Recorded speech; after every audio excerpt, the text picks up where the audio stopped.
చేతి మీద ఏందో కనబడుతుంది అప్పటి నుంచి. ఇది టాటూ, ఈటల రాజేందర్ అన్న టాటూ ఇది. అరే ఇది ఉప ఎన్నికలప్పుడు మా ఈటల రాజేందర్ అన్నకు బీఆర్ఎస్ పార్టీ వాళ్ళు చేసిన ద్రోహం తట్టుకోలేక మీరు పార్టీ నుంచి తొలగిస్తే మేము ఈటల రాజేందర్ గుండెల పైన మా శరీరాల పైన వేసుకొని ప్రేమని వెలగక్కినాం మేము. అప్పుడు బై ఎలక్షన్లా నాది జుక్కల్ కాన్స్టిట్యున్సీ అన్న కోసం నేను జాబ్ కూడా వదులుకొని అన్న కోసమే ప్రత్యేకంగా వచ్చి అన్న గెలుపు కోసం సహకరించినాము, పని చేసినాము. ఎందుకంటే ఆయన ఒక గల్లీకి, ఒక ప్రాంతానికి, మళ్ళీ ఒక కులానికి, ఒక మతానికి చెందిన లీడర్ కాదు. ఆయన యావత్ తెలంగాణ 4 కోట్ల ప్రజల గొంతుకు ఆయన ఉన్నాడు. కాబట్టే ఈరోజు తెలంగాణ ఇంత మంచి స్వేచ్ఛగా నా తెలంగాణ నేను తెచ్చినా నువ్వు తెచ్చినా అని చెప్పుకుంటున్నారు. అందరు చూశారు ఆ రోజు ఎవరు పోరాడాడో, ఎవరు పోరాటం చేశారో. ఆ అసెంబ్లీలో రాజశేఖర్ రెడ్డి తల ఎక్కడ పెట్టుకుంటూ అన్నప్పుడు ఆయనకు బదులు ఇచ్చింది ఎవరో అందరు చూస్తూనే ఉన్నారు. తెలంగాణ ప్రజలు గుడ్డి వాళ్ళు కాదు, పిచ్చి వాళ్ళు కాదు. తెలంగాణ ప్రజలు చాలా మేధావులు కాబట్టే ఆ రోజు బీఆర్ఎస్ పార్టీ అన్యాయంగా మన ఈటల రాజేందరాన్ని బయటికి నూకితే నువ్వేంద్ర ఒక ఉద్యమకారుడిని బయటికి నూకడం, నీ పార్టీనే తెలంగాణ లేకుండా చేస్తామని చెప్పేసి ఈరోజు ఎక్కడికి తీసుకొచ్చారు చూశారు కదా, మీ కళ్ళ ముందరనే చూస్తూనే ఉన్నారు కదా. ఇక్కడ హుజురాబాద్లో కూడా ఓడిపోవడానికి కారణము అన్న మొత్తం తెలంగాణ వ్యాప్తంగా బీజేపీ పార్టీని బలోపేతం చేద్దామని ఒక 20-30 సీట్లు గెలిపించుకుందామని తెలంగాణ వ్యాప్తంగా తిరగడంలో భాగంగా అక్కడ పాడి కౌశిక్ రెడ్డి అనే ఒక దుర్మార్గుడు, ఆయన బిడ్డ 18 ఏళ్ళు కూడా లేవు, ఆమె మైనర్ బాలిక కూడా కాదు, ఆమెను తీసుకొచ్చి ముందలాపి నా అయ్యని చంపుతారా, నన్ను చంపుతారా, మమ్మల్ని ఓట్లు వేస్తారని ఏడుచుకుంటా బిచ్చం అడుక్కుంటా. అంటే ఇక్కడ రాజ్యాంగంలో ఉందా అది? సొంత బిడ్డని చంపుతారా, నన్ను చంపుతారా, పిల్లని చంపుతారా, ఇలాంటిది ఉందా? ఆ పాడి కౌశిక్ రెడ్డి గారికి ఏమన్నా అక్కలు దిమాక్ ఉందా? అంటే ప్రజలకు ఏం సందేశం ఇవ్వాలా? నువ్వు ఒక నాయకుడివి. మరి రాజేంద్ర అన్న కూడా అలా దిగజారిపోయారా? నా ప్రజలకు నేను ఇప్పుడు అలా మాట్లాడితే ఏం అనుచిత వ్యాఖ్యలు చేస్తే వాళ్ళ మైండ్లో ఏం పోతుందో, మైండ్ సెట్ ఏదైపోతుందని అలాంటి వ్యాఖ్యలు కూడా చేయలేదు. కానీ ఈ హాఫ్ మైండ్ గాడు ఈ పాడి కౌశిక్ రెడ్డి ప్రజలకు డైరెక్ట్ ప్రజలకి నన్ను చంపేయండి, నేను చచ్చిపోతా, మీరు ఓటేయకుంటే అంటే అది ఎంత నీచానికి ప్రజల్ని బ్లాక్మెయిల్ చేసి ఓటేయించుకున్నారు. 100% చూస్తున్నారు కదా, టీవీలలో కూడా చూశారు, ప్రతి ఒక్క జాగాలో కూడా చూశారు మీరు. డైరెక్ట్గా హుజురాబాద్ ప్రజలే అంటున్నాడు వాడు పెద్ద బ్లాక్మెయిలరు, వాడు చచ్చిపోతా, వాని బిడ్డను కూడా చంపేస్తా అని చెప్పేసి బ్లాక్మెయిల్ చేస్తేనే ఎక్కడ మళ్ళీ సస్తారన్నట్టు మళ్ళీ చిన్న పిల్ల ఏడ తీసుకుపోయి నిజంగానే వీడు చంపేస్తాడని భయపడి వాడు తెలుసు వాడు ఒక పెద్ద మూర్ఖుడు అని హుజురాబాద్ ప్రజలకు కూడా తెలుసు.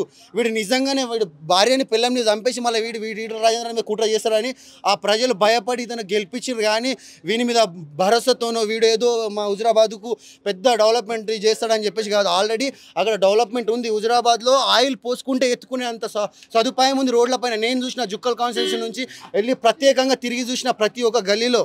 అంటే డెవలప్మెంట్కు మారు పేరు హుజురాబాద్. అలాంటి హుజురాబాద్లో మన ఈటల రాజేందర్ అని కోల్పోవడం ఆ ప్రజలు కూడా జీర్ణించుకోలేకపోతున్నారు. ఈరోజు తెలంగాణ ప్రజలు మొత్తం మల్కాజ్గిరి పైన ఫోకస్ ఉంది. మల్కాజ్గిరిలో ఈటల రాజేందర్ గెలుస్తారా? 100%. ఎట్లా చెప్తాను? మొన్న మీరు రోడ్ షో చూశారు కదా, మోదీ రోడ్ షోని చూశారు. అదొక చిన్న నిదర్శనం. అదొక చిన్న మీరే చూశారు. మోదీ స్వయాన మన దేశ ప్రధానమంత్రి, ఆయన ఎక్కడికి వెళ్తే ఆయనకు the boss, Modi the boss అని పొగుడుతున్నారు. ఆయన బయటి దేశాలకు వెళ్తే ఆ బయటి దేశ ప్రధాన మంత్రులు లేచి ఆయనకు చేర్నిస్తున్నారు. అంటే మన భారతదేశం ఒక గౌరవాన్ని ఎలా కాపాడాడు. ఆ మల్కాజ్గిరిలో మన ఆయననే స్వయంగా చెప్తున్నారు, నేను మల్కాజ్గిరికి వస్తే రోడ్ షోలకి ప్రజలు నాకు బిల్డింగ్ల కింద పట్టకుండా రోడ్ షోలో అసలు చీమల్లాగా ఘన స్వాగతం పలికారు. ఆనందంగా ఆయననే ప్రతి ఒక్క సభలో చెప్తున్నారు.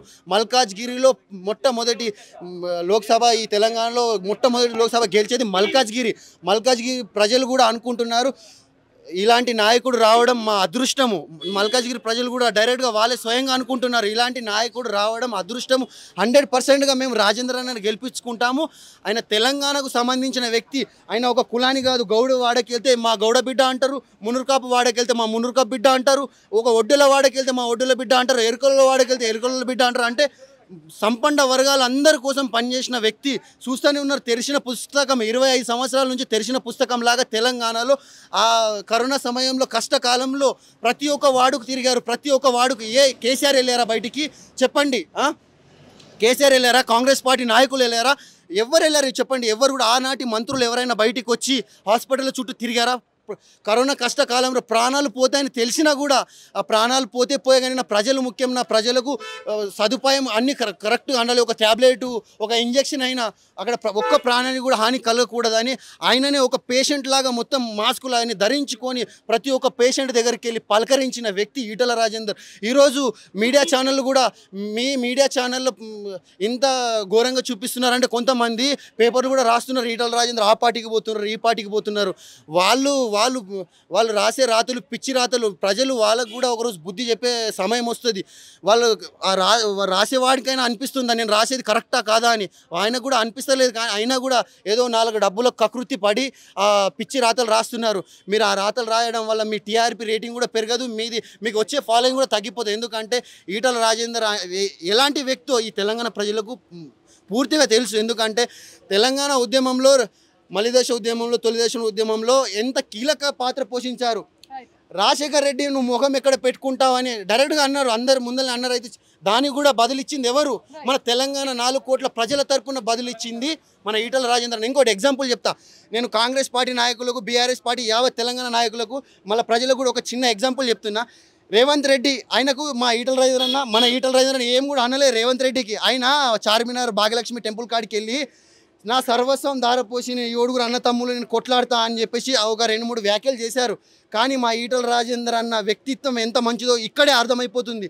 ఆయన అన్ని వ్యాఖ్యలు చేసినా కూడా ఒక్క మాట కూడా మీడియా వాళ్ళు కూడా వచ్చి అడిగితే మీ పైన ఈటల రాజేందర్ గారు మీ పైన మరి రేవంత్ రెడ్డి గారు ఇలా అనుచిత వ్యాఖ్యలు చేశారు, మీరు ఆయనకు ఇలా అన్నారంట అలా అన్నారంట, మీ పైన సర్వస్వం పెట్టి కొట్లాడుతానంటే ఏమో మరి ఆయన ఎందుకు అన్నారో తెలియదు. అంటే ఆయన వ్యక్తిత్వం ఎలాంటిదంటే ముందల ఆయన పైన బట్ట కాల్చి ఆయన పైన వేసినా కూడా ఆయన పాపాన ఆయన పోతాడు అన్నట్టు ఒక్క కామెంట్ కూడా చేయలేదు. అంటే ఎలాంటి వ్యక్తో మీరు చూడండి తెలంగాణ ప్రజలారా.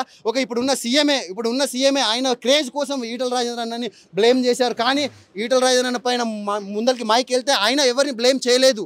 ఎలాంటి వ్యక్తో అప్పుడే తెలిసిపోయింది అక్కడే. నేనే లొడలోడా మాట్లాడతా అనుకున్నా. ఈటల రాజేందర్ గురించి చెప్పమంటే నాకన్నా లొడలోడా మాట్లాడుతున్నా. ఈటల రాజేందర్ అన్న కోసమే 100% మల్కాజ్గిరిలో ఈటల రాజేందర్ అన్న గెలిచేంత వరకు మల్కాజ్గిరిలో ఉంటాము. నేను ఇంకొకటి యావత్ తెలంగాణ ప్రజలకు ఒక చిన్న విజ్ఞప్తి. మీ దగ్గర ట్విట్టర్ ఉంటే ట్విట్టర్ త్రూ, వాట్సాప్ ఉంటే వాట్సాప్ త్రూ, ఇన్స్టాగ్రామ్ ఉంటే ఇన్స్టాగ్రామ్ త్రూ, టెలిగ్రామ్ ఉంటే టెలిగ్రామ్ త్రూ, ఏ సోషల్ మీడియా ప్లాట్ఫామ్ ఉన్నదో ఆ సోషల్ మీడియా ప్లాట్ఫామ్ త్రూ మీకున్న పరిచయాల ద్వారా మల్కాజ్గిరిలో మీరు కూడా అందరికీ మీ ఉన్న సోషల్ మీడియా ప్లాట్ఫామ్ చెప్పండి. 100% ఈసారి ఈటల రాజేందర్ అన్న అక్కడ గెలిపించుకునే అవసరం మనకుంది. 2 చోట్లలో ఎన్నో డబ్బులు 1000 కోట్లు ఖర్చు పెట్టి ఒక మంచి నాయకుడిని మనం పోగొట్టుకున్నాము. ఇప్పుడు ఆ మంచి నాయకుడిని నిలబెట్టుకునే అవకాశం మనకు మోదీ గారు కల్పించారు. ఇంకొకటి 100% బీజేపీ ఈ తెలంగాణలో రావాలి. అప్పుడే మన బతుకులు బాగుపడతాయి. Okay, thank you madam. మొత్తానికైతే చూస్తున్నాం ఈటల రాజేందర్కి సంబంధించి, మోడీకి సంబంధించి 2 చాలు మల్కజ్గిరిలో కాషాయ జెండా ఎగురుతుంది అని చెప్పడానికి. అభిమానానికి హద్దులుండవు, ఎల్లలుండవు, నియోజకవర్గాలు ఉండవు. జుక్కల్ నుంచి, అలాగే హుజూరాబాద్ నుంచి, జమ్మికుంట నుంచి, ఇలా చాలా తెలంగాణలో నుంచి చాలా ప్రాంతాల నుంచి కూడా ఈరోజు మల్కజ్గిరికి చేరుకుంటున్నారు. ఎందుకంటే ఈటల రాజేందర్ని గెలిపించడమే లక్ష్యం. అక్కడ అన్యాయం జరిగింది. ఒక బ్లాక్ మెయిలింగ్ రాజకీయం వల్ల మాత్రమే పాడి కౌశిక్ రెడ్డి గద్దెకెక్కాడే తప్ప అది లేకపోతే ఒక నాయకుడిగా ఏమాత్రం చరిష్మా లేని వ్యక్తి గెలిపించుకున్నందుకు ఈరోజు మేము బాధపడుతున్నాం. కానీ మల్కజ్గిరి ప్రజలకు అక్కడ జరిగింది ఏంటి, ఏ మోసం అనేది ఇక్కడ చెప్పి ఆ ఈటల రాజేందర్ గెలుపులో మేము భాగమవుతున్నాం అంటున్నారు. చూడాలి మరి ఇక్కడ ఎలా ఉండబోతుంది అనేది. ఎందుకంటే ఒక పక్క నుంచి షంబీపూర్ రాజు ఉద్యమకారుడిని మార్చి లక్ష్మారెడ్డిని ప్రకటించడంతో బీఆర్ఎస్ లోపాయకారి ఒప్పందం బట్టబయలైంది అంటూ కూడా ఒక వార్తలు వస్తున్నాయి. అండ్ ఈ మధ్య కాలమే బీఆర్ఎస్లో నుంచి కాంగ్రెస్లోకి వెళ్ళిన సునీతా మహేందర్ రెడ్డి ఇక్కడ బరిలో ఉండబోతున్నట్టుగా తెలుస్తోంది. మొత్తానికి వీటన్నిటి నేపథ్యంలో ఈటల రాజేందర్ మల్కజ్గిరి నుంచి ఎలా గెలుపు గుర్రాలను ఆస్వాదిస్తారు అనేది కొంత కఠినతరంగా ఉన్నప్పటికీ అభిమానులను చూస్తుంటే మాత్రం అది నల్లేరు మీద నడకలాగే కనిపిస్తోంది.